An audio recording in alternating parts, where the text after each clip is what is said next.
Hi everyone. So I hope you're done with this, right? We have just we just saw that how can you use a simple event in React? How can you make a simple event and make it work? Great. So events are working fine, but this event is not sufficient, right, to create something. So to create something, you need interactivity. You need dynamic behavior in your web application. And what do I mean by dynamic behavior, interactivity, all of these things? So you need real-time updates in your application, right? So let's suppose whenever you press a button, something happens. Whenever you add something in the filter, something happens, right? Whenever you click on the delete button, something gets deleted, something like that, right? So we need this interactivity in our applications as well, right? And what can we use to get that interactivity, right? So one thing you must be thinking that, okay, there are props. So why not let's make use of props and let's do some interactive stuff. So what we can do is whenever we are doing some event, we can change the values in the props and we can get that reflected in our application. But let's see if that will happen or not, right? Very simple example. I'll take a very simple example. So if I go to this hello.jsx, you see I've written it like this. I'm getting the props, props.name, props.8, props.4. And I'm basically rendering out in my app.jsx part over here. That is your hello component, right? I'm passing Adam, seats 12, phone 1234. Great. Let's see this. So hello Adam 12 and 1234. All of these things are visible. Perfectly fine. But what if I go over here to my hello.jsx over in this particular component and I try to change this prop, any prop. Let me just change the name. So I'll just change this props.name to Steve, something like that, right? And let's see what will happen. So if I go over here, it doesn't shows anything.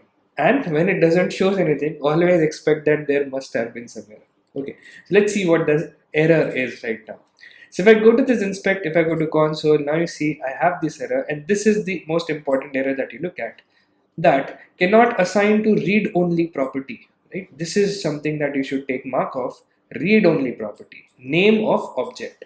So basically this name, right, this name is a read-only property.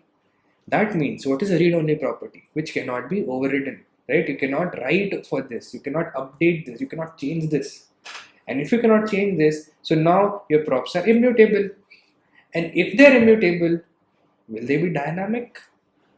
No, right? The values will never change for props. So that's why props are not the answer to put interactivity or to put dynamic behavior in your React applications, right? The answer is state. So we'll be talking about state right now. So I'll just remove this, right? Sometimes the difference is asked between state and prop. So the major difference, the first difference that you learned is props are immutable, states are not. And that we are going to see how state are not, how states are, or how state is not immutable, right? Let's talk about state a little bit. Great. So let's remove this code, and what I will do is let's try to create a very simple counter application to understand about state. Great. So what I will do is inside this component, I'll just create a new file and I'll call this counter.jsx, right? So what this counter will do? This counter will just show the number, right? And we'll create two buttons. One will be an increment button, one will be a decrement button.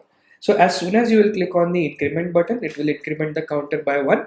And when you will click on the decrement button, it will decrement the counter number by 1. So 0 will go to 1, 1 will come down to 0, like that it will happen, right? We'll be creating this.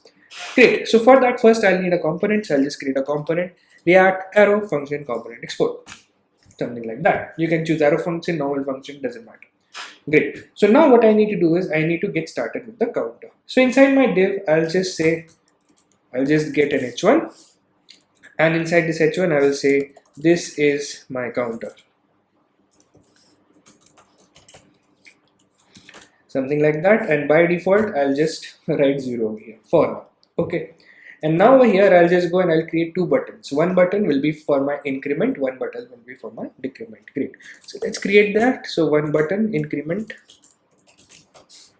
and similarly I'll create one button for decrementing the value. So I'll just write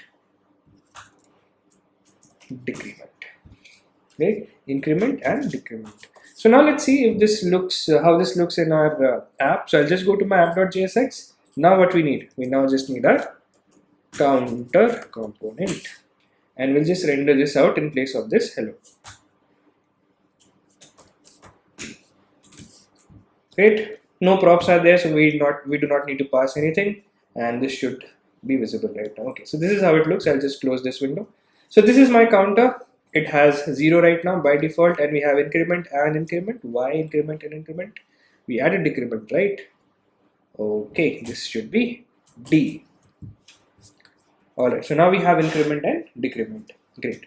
So now to make this counter work, we'll need to make these buttons work. And what these buttons should do, these buttons should change the value over here, right? When I do an increment, it should change to 1. And then when I do decrement, it should again come back to 0, right? And as soon as I'll press on this increment, it should get incremented again and again and again. So 1, 2, 3, 4, 5, 6, 7, it should go like that, right? So that particular thing I want to do over here.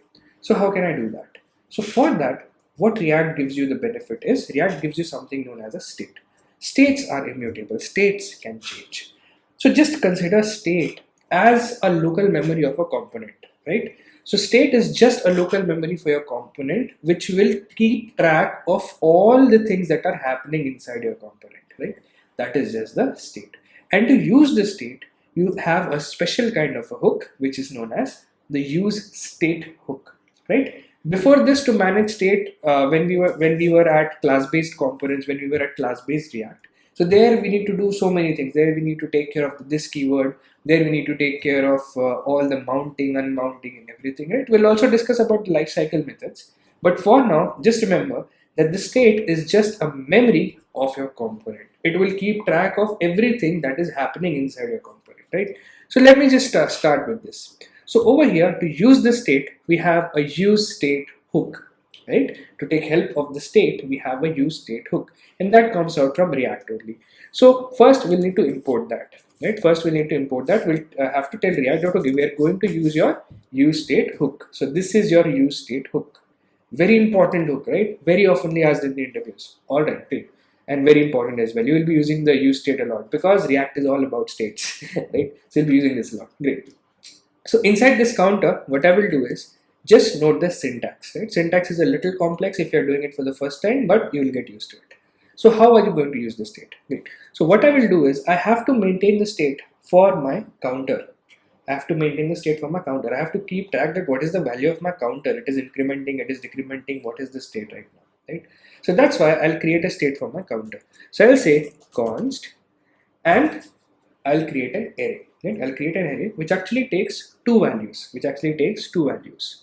One is basically whatever state you want to maintain. So I want to maintain count, and this will be a method that will help you to change your state, and this will come out from use state hook like that. This is the syntax, right? So what is this particular part? This particular part is your state variable, right? This will change time to time. And this particular part is your method, which will actually initiate, which will actually invoke when you want to change something for your state, right? Let me show you how this will work. And over here inside your use state, you can just give your default value, right? Just the default value. So let's say my default value is 0 right now. Okay. So now this count variable is initialized with this value 0. So I do not need to use 0 manually over here. What I can do is I can just enter count over here. I can just use the count over here like that. So what will happen? I have initialized this count with the value 0. This is my initialized value. Let's see. Yes, it still shows 0 because the count is initialized with 0 and I'm getting the value of count over here. Great. Alright, so now what I will do is I'll just add an onClick method in this button. And for this onClick method, I need to have a function that will change the value of my count. Okay. So let's write that function. So I'll write that function and I'll say increment. Increment should be the name of the function, or let me just write it as increment count is the name of my function. And what is expected out of this function? What is expected out of this function? That whenever this button will be clicked, right? I'll just pass it over here, increment count. Okay. Whenever this particular button is clicked, this function will get invoked and this should change the value of count. This should change the value of count. And as I said, what method we are going to use to change this? Set count. So over here, what you can do is you can just say set count and you can just pass in count plus 1. right? So what will happen? This set count method will take up the previous count value, right? What was the previous count value? That is the default value, that is 0, and it will set it to +1. It will set it to +1. So as soon as you click on increment button, the count will be set to +1, and this particular count will now start reflecting over here in this count. So from 0, what it will become? It will become 1. Let's see this in action. If I click on increment, you see this becomes 1, right? And what is this process called? Yes, this process is called re-rendering, right? Because what happens over here is when you click on this button, and whenever a state changes, because this count you're maintaining it inside your state, you're maintaining it as a state, right? And the value of this count is changing because of this function is running, right? So every time what will happen, whenever a change occurs, your React component will re-render, right? So whenever this happens, this is not refresh, right? Mark my words, refresh and re-render, both are different things. What is refresh? If I refresh this, everything will be set to its default conditions. If I refresh this, everything will be set to 0. But notice this thing, if I click on increment, first re-render 1. So your count is now set to 1. Increment, second re-render, your count is now set to 2. Third re-render, your count is now set to 3 because you're changing your state, right? You're manipulating something with your state. Similarly, you can write a similar function for decrement as well. So if I go down over here and if I write this for decrement count, right? Decrement count. And over here I say set count to count -1. Right, set count to count -1. And where should we use this function? We should be using this function with this particular element, with this button element, right? So over here we'll just pass decrement count. All right. So inside these on-click properties, we have all of our methods, and whenever we'll do this function, whenever these functions will get invoked, your state will change, and whenever a state changes, re-render happens with the updated state data, that is your count data in this case. You can create different states for different things as well, right? You can create multiple states in just a simple component. That also we'll see. But yes, for now, this is it about the counter. If I decrement this, now you see the decrement is also working. Increment it for whatever number you want, decrement it for whatever number you want, right? Like that, you can create a very simple counter with using state, right? So this was just a trivial example of how you can use your state, right? We'll be discussing a lot more about states and how to handle them.